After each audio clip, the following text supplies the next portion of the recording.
what's up? We are back with another episode of the CEO Pulse podcast where you get the real, the raw, and the mind of entrepreneurship in our special sessions on Mindset Mondays with my co-host, Justin Thorstad. Thank you. Wow. I mean, my intro was really good. You kind of killed it with the... Oh, my bad. I mean, energy was there, and then boom. Just dope. Anyways. Mindset Mondays, man. I get a lot of comments on the stuff that we're putting out there. And one of the things that kind of kept bubbling up recently has been the topic of blame. All right? Blame. And I'm not talking like blaming others. I'm talking about intrinsic blame. I'm talking about where are your... priorities at and where is your focus at and how are you interpreting that in terms of blame as to, how your results, are happening. For example, right now we have a lot of things that are changing, societal, things that are changing, maybe directly out of our control, right? However, we can still have an impact on the immediate environment that we're part of, right? Oh, totally, yeah. Yeah. Now, what I see, and I'll speak for myself on this, but what I see is most people choose to blame something outside of them for what's going on. And I think we can take back a lot of that power. So the topic for today is going to be blame. Cool. Yeah. I like this topic. Yeah. Yeah. Well, as a recovering blamer. Is that a thing? Yeah. Did you go to a group? Yeah. Hi, my name's Justin. I'm a recovering blamer. No, but really, so what I just heard you say was, listen, there's external circumstances, conditions, situations, environments, yes? And it's so easy to point the finger at something external, right? So like what we're going through right now, economics, yes? Inflation's through the roof, gas prices are up, we're in the real estate field primarily, and interest rates are shooting up. And so it's easy for a lot of people, a lot of realtors, let's say, as an example, some content around this context, right? Let's put some fruit in the fruit bowl here, if I can talk today, and use that as an example, as a content. Okay, so agents are in business for themselves, right? They're entrepreneurs, and they're saying, well, it's harder now to sell houses because interest rates are high. Yeah. I'm sorry, I think you create your own economy. It doesn't matter what the market's doing. The market's the market. Markets go up, they go down, they go sideways. What are you doing and how are you responding to that from a viewpoint of responsible instead of saying, well, I can't perform and I can't produce at a high level because of something outside of me, something external. And it's like, if you blame something external, when are you ever in control? When are you ever a creator? Or are you just a spectator and you're a victim to circumstances, conditions, and your environment? That's a very powerless state of being. Wouldn't you agree? Absolutely, 100%, man. It's an important thing that you're bringing up, right? Blaming something that's outside of you. The conversation about personal power came up with a friend of mine a while back, and it really, it sank in, right? And we were talking about, we were getting pissed off. It was just one of those nights where you're having a couple of beers and you're like, oh, fuck this, fuck that. And then this is stupid. And everybody should just be responsible and own up to their own life. So we were having one of those talks. Okay. And then out of all that mess, the phrase personal power, right, kind of bubbled up. Well, I think it's a misunderstood concept. So let's. Yeah. So when we put blame on something outside of us, right? When we give away the ability to be responsible for what we are, a part of, for our results, I think we lose that personal power. 100%. Yeah. Blame equates to you losing the personal power that you have over the path of your life. Yeah. Well, personal power is really just insinuating. My interpretation of personal power is I am full of my own power. Yeah. And to not be full of your own power, to not have personal power means you divest your power into external things. Yeah. So saying, well, it's the market's fault because interest rates are high and therefore buyer sales are slow, which isn't even true in my opinion. But to place the blame in something external means you're investing attention and therefore your power in something external. And now I am powerless over this. Yeah. It has control versus taking that power back, therefore that attention back on self and saying, okay, how can I be responsible for this? And I don't mean responsibility as in fault or blame. Yeah. I mean responsibility as the root word itself. Responsibility, the ability to respond. This is what is.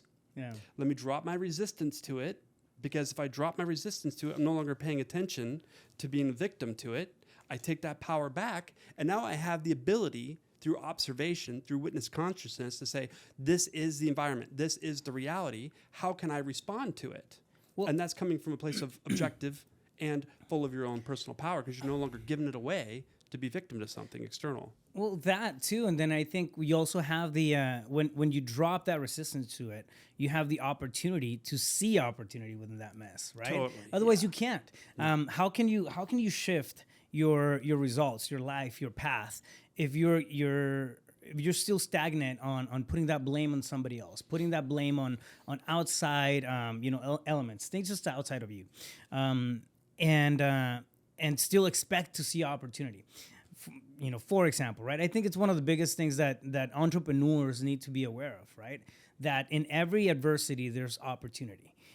There's a shift. There's something that moves, right? To fill in that gap. It may become a problem, right? But something else opened up. If you approach the world like that and set blame aside, I think the level of clarity that we can get to, oh my God, it becomes astronomical. Absolutely. Well, then you get to see reality for what it really is instead of through the lens of the victim, right? And so when something shifts, to be in resistance, the market's no longer the way it was, and I was successful with the old market, and now I'm victim because the market took away my success. Let's say as an example, yes? The economy, whatever it is. The key is to remember is what you resist persists. Yeah. And the reason that's true is because if I'm in resistance to this, that means attention is going to it. Yeah, that now becomes the object of my consciousness, of my attention. And where you place your attention is where you put your energy. And where you place your energy, that will begin to grow, expand, and multiply. And that's the law of polarity exists within that too, positive or negative. And so the first thing you would want to do is drop the resistance. Well, how do you do that? Very simple. Just let go. Just notice the internal struggle. All right, pump your brakes, homie. Just let go. Let it go. Okay, how? Let's walk me through that process. To let go, first of all, to have the awareness that I'm feeding victim attention to this thing. Yeah. Therefore, I'm giving my power to it. And so the only way for me to get my power back is to accept, surrender to it. And I don't mean surrender as in like give up or defeat. Yeah. Surrender is in accept it. This is what is. Reminds me of this is what is. Slowly, if I start to accept that and drop that energy comes back to me. Yeah. And through a process, whether that's meditation, reflection time, journaling, whatever your mechanism is, to get to a space of accept it. This is what is. I cannot change this, and why would I feed my attention to it? Instead, let me shift my attention to something forward-moving, something responsible. And I'm not able to affect change if I am in resistance. If I'm in resistance, that's all I'm going to get is more of that. Yeah. So drop the resistance, acceptance, let that shit go. Yeah. Now, how can I respond differently to my situation?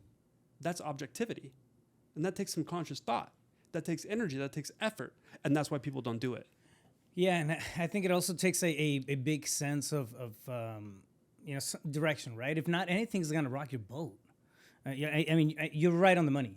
I was being, sarcastic earlier about, show me how, but it's you're right on the money, right? It's about, it reminds me of the Beatles, man. Just let it be. Sometimes it's you let that thing, whatever that is that you're placing the blame on. If you step not away from it but aside from it, and then you contemplate and you see, okay, cool, this is happening here now. If this block of problems, of issues, of whatever is getting right in front of me, what else opened up? Can I shift my attention to something else instead of having that problem for every solution? Which exactly. is what mostly happens. I think we need to be more proactive, and see what else can be done, right? As opposed to just dropping the nail and the last nail in the coffin on blame. Yeah. With something else. Here's another way to look at it in order to drop the resistance and drop the blame. If you take a pragmatic approach, a business perspective to this, like you talk a lot about KPIs, right? Like you got to track and measure things to know what dial to adjust, right? To become more efficient, more effective. Yes. Okay. So let's take that approach as a business perspective, as an entrepreneur to a situation. If I'm blaming something external, that means then I have no control over the situation because it's external, and I am powerless. Yes? Okay, what is the cost-benefit analysis to that? It's high cost because it's requiring all of my attention and energy. Yeah. And what is the benefit that I get? Nothing, other than to reinforce my emotional addiction to I'm a victim. Yeah. I'm powerless. I'm not enough. I'm not worthy. I'm not deserving. I'm not whatever the lower survival emotion is. So like it's all cost, no benefit, no forward moving benefit anyways. And here's the thing too, like we have a natural gravitational pull towards validation, right? So if you have fucked up ideas about what your reality should be, you're going to try to validate those as well. Well, you're going to try to validate, and you're going to try to find, something that just corroborates with your idea, even if it's not a healthy one.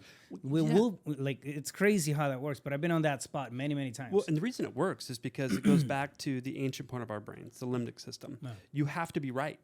Think about it. If you go back 10,000 years, you had to be right about which berries to pick, what to eat, what not to eat, what's poisonous, or you're going to die, right? So it's biological for our survival. I must be right about what I believe. Yeah. And so you have this bundle of thoughts and therefore beliefs, and it's a story. And that becomes the lens in which you interpret information coming in.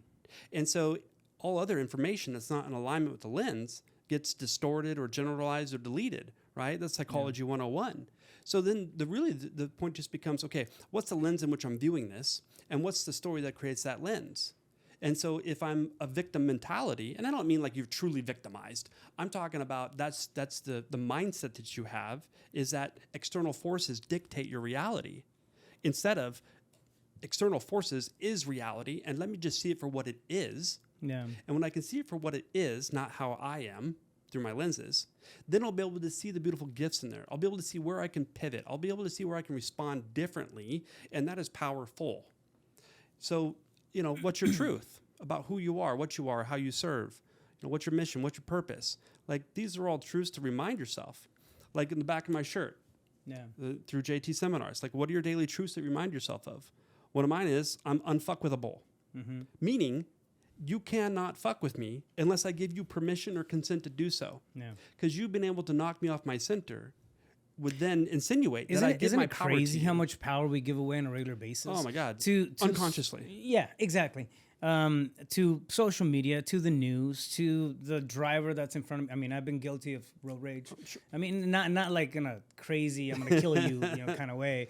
But you let them know they're number one. Yeah, exactly. I just count with my middle finger sometimes. but it's you know what I mean? It's every time something like that happens and throws you off your balance, off your center, we're giving away that personal power. We're giving away that ability to really run with our, the strength of our emotional IQ, and I mean that goes hand in hand with blame, I think. Totally.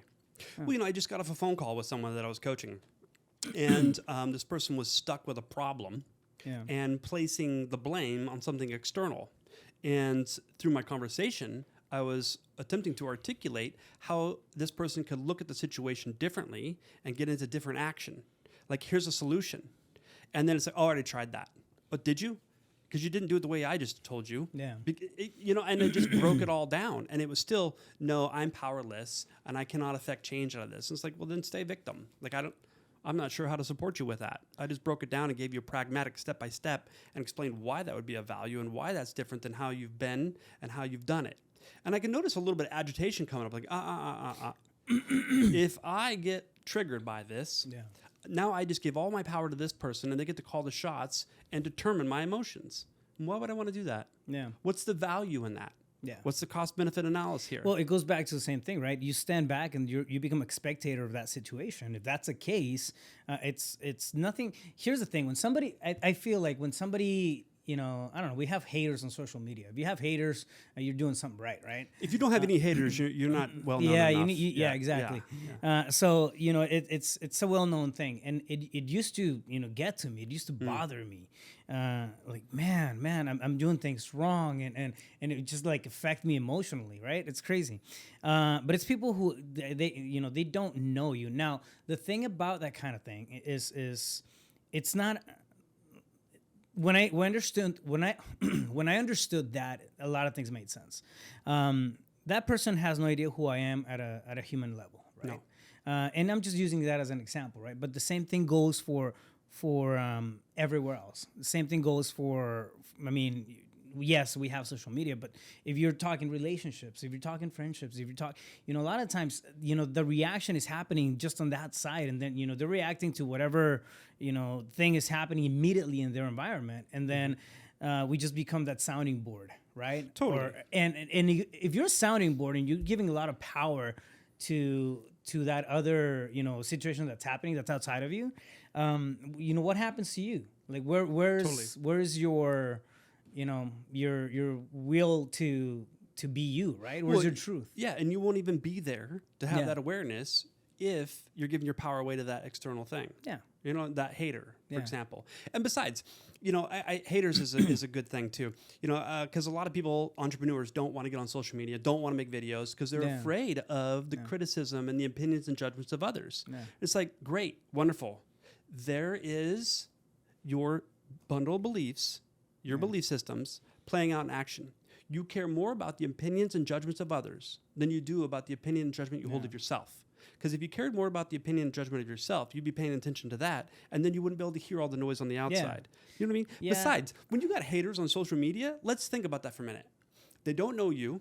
They probably misunderstood what you were articulating because they were interpreting the information you were giving through their lenses. Yeah. So their reaction that's negative in nature is likely a projection, which isn't even valid and has no place for you to give your attention to it. Exactly. However, it happens all the time, right? Like it happens. Just look at the news. Look at, I don't know, something does, something stupid on the other side of the world, and it just kind of, throws you off for 30 minutes. Like, how can people think like that? But again, like it comes back to giving that power away. The thing that blame does is it's exactly that. I think it's a point that I want to highlight, right? If your natural response is to point the blame at something else that's outside of you. And sometimes, I mean, just, legitimate stuff, right? Sometimes, I mean, I don't know, my head hurts or my arm hurts because it's broken, right? And like, okay, because of, whatever. But what I'm saying is if your natural default response is to just blame stuff right out of the gate, think about not necessarily, the concept of blame, but think about how it weakens you as a weakens your character. Absolutely. Right? Well, all parts of how are you giving away every time you blame something else, you're giving away your personal power. You're giving away your ability to feel right in that particular moment. Well, and you're giving away your ability to see the reality, what's unfolding, for what it really is. Yeah. Now, okay, so let's take it back, and I don't know, this might be redundant, but why do you think that a lot of people out there are wired, just naturally wired, default to blame stuff on? I mean, because I know a lot of people that will find a problem for every solution. A lot. Totally. Well, I think there's a lot of factors that go into that. I mean, this might be an unpopular opinion, but I don't care. No, it doesn't matter to me.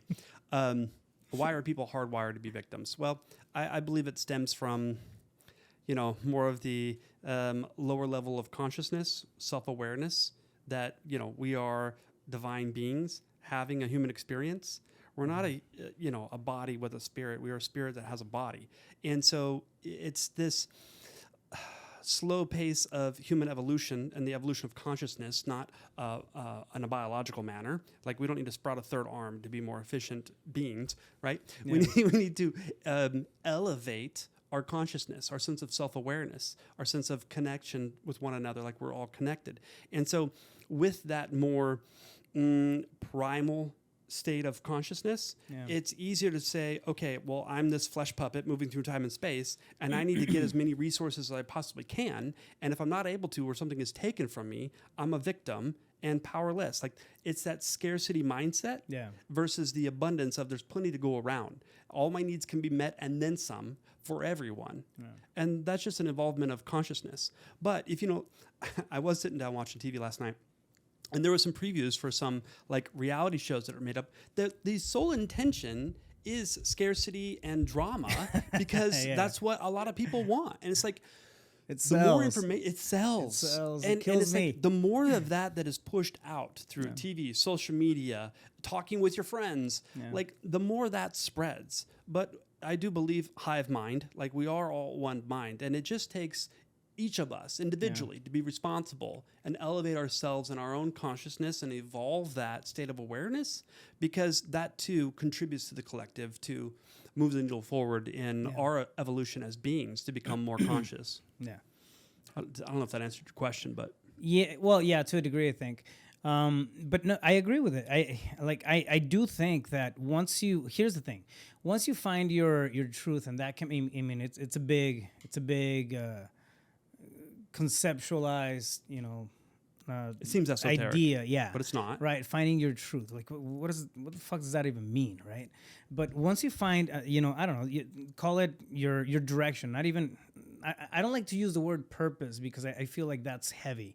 Every time you mention what's your purpose in life, like holy shit, I don't know. I just want to, do some cool shit right now that's take me over the next 6 months. So I have even now, I have no idea what my purpose in life is, right? However, I think I have a pretty good direction on what my truth is now at this point in time. So I like to tackle it, break it down bite size. Anyways, when you figure out what your direction, when you have clarity on whatever your truth is at this point in time, I feel like you become a lot more resilient to outside factors.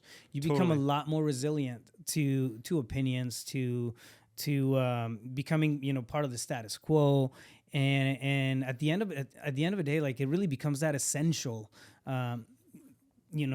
source of energy that's coming from within that's helping you push through all that noise, right? But yeah, I mean, there comes a point where you just don't, frankly, you don't give two shits about what's going on, or you don't give two shits about blaming it on somewhere else because you're focused on your path, you're focused on your truth. And I think it's a very, very, very powerful thing. Yeah, absolutely. Well, I mean, let's just be honest. Life can be really fucking hard. Yeah. It can be a challenge, and it is at times. Death of a loved one, the economy collapse, all kinds of external forces that you have zero control over.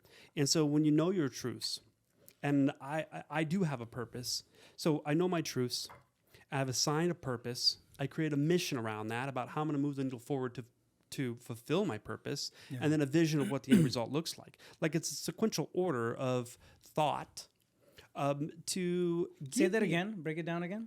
Ooh, things just are said. I know my truths, so I have several of them that I've written down. I'm unfuckwithable. I never let myself down. Yep, you mentioned a do. train of thought, like a sequential train of thought. Yeah. How do you get to when that? I know those truths, now I assign a purpose to my life. Yeah.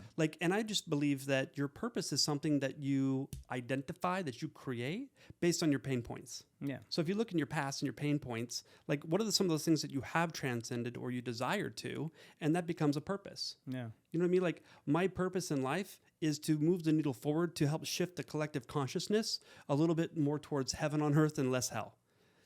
And so my mission with that is to create large organizations that empower others to experience a life of liberty. Mm-hmm. And that would mean then you'd have to be liberated from your self-imposed limitations so that as within, so without, you can go create your external reality of liberty. Yeah. Meaning you have enough time to do what you want to do and enough money to be able to support that vision. And so what do you want to create with that life that you're identifying?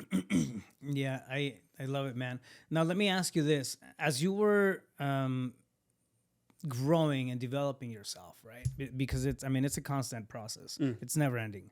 But you start, in this personal growth journey, and then you start realizing things, and then you start kind of breaking one shell and then breaking the next. I like that analogy from Shrek. Like we're like onions, right? Like you start peeling away layers, and eventually you get to this core. But it's I think it's very true when it comes to how we approach growth. Now, to me, I remember being pissed off a lot when I was blaming stuff on factors outside of me.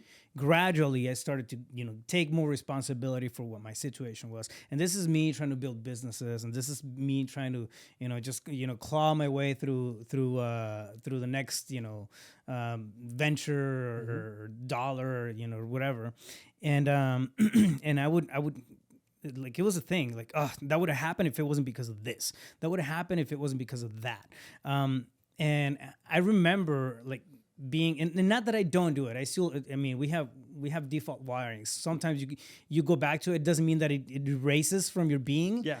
It just means that you're aware of it, and then you can get out of that space quickly, right? But you'll experience a new level of it. Exactly. And then, I remember every time I blamed something on something else, my energy levels dropped. I'd be pissed off for the rest of the day.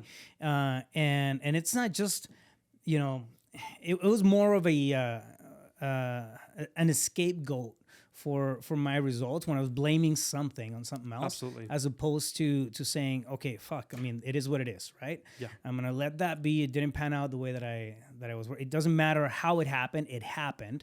What can I do about it? Yeah. And then just, laying down that, steel curtain in between me and that sense of or that need to blame something else outside of me. Well, I've noticed a lot of people that have that victim mentality, that perspective, that external blame. There really is a benefit they get from it. It's not the benefit they truly desire, but it's still a benefit, and it's this. If I get to blame everything, and it's not my fault, it's because of that, it's because of this situation, that person, this thing, really, then now you get to go do what with that information? Go spread it with everyone that'll hear you, and give you sympathy, attention, connection, attention, love, connection, right? So there's a payoff to it. Now, the end result is you're still miserable, low energy, victim, and in that lower state, you're experiencing lower survival emotions. Yeah. And you've got to understand that there's like no separation between your emotional state and your biology. Oh, yeah. So now it just starts bringing you down, knocking your sympathetic, parasympathetic nervous system out of balance. You're no longer in homeostasis. You're in a state of disease, and now you're headed for your genetic destiny. So, people still get love, connection, support, attention by being victim. Yet when you're able to take that power back and you can operate from a place of personal power, you know your truths, you have a purpose, a mission, and a vision. Like, you don't need that kind of love and connection. You're going to be attracting more people that are vibrationally in alignment with you. And that's called a community. That's called a tribe. That's called like this organism of people, a hive mind, that can move forward and create more heaven on earth. You know what I mean? So you just got to pick one, but choose wisely. Yeah.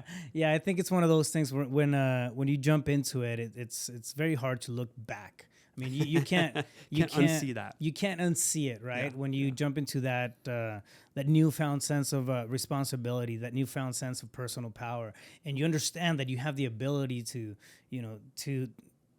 many degrees to shape the path of your life. It's ownership. It's taking ownership. That can be fucking scary. It can be a scary thing, right? Yeah, like, holy, so you're telling me that whatever happens in my life, it's not due to the economical crisis. If I fail financially, I can't blame it on the economical crisis. Like, no. If I fail in relationships, and I can't blame it on somebody else being jacked up. Like, no. If I fail at in a professional level, I can't blame it on school and the stuff they teach me. No. There's books for that. Like, you can go grow. Exactly. Like, grow at your own pace. So understanding that can be scary, right? Because you almost feel like you disconnected from this big mass of just, I don't know. It's it's like a big warm blanket on a cold winter day. That blame. Morpheus mass of just status quo that's going around everywhere, and then when you disconnect from that, you almost become the black sheep. Totally. People will call you crazy. Then people will not believe. Then people will say, well, what's going on? And then if you stay consistent with things, eventually people will ask you, like, how the fuck do you do it? Oh, yeah, totally. Especially when they can see through their five senses your tangible results that are so much more elevated than who you were and what you had and what you did and how you served. You know what I'm saying? 100%, bro. And I think it all starts with leaving blame aside. If blaming something, just catch yourself, right? Like, this is just a comment for anybody listening. Just catch yourself. If your first reaction, or second or third, I don't care what kind of reaction, if it's a reaction, period, is to blame something that's happening into, well, it's because of this. Well, it's because of that. Catch yourself in that moment. Catch yourself in that moment and ask yourself, right? How can I take back that power that I just gave away? Well, so here's the thing.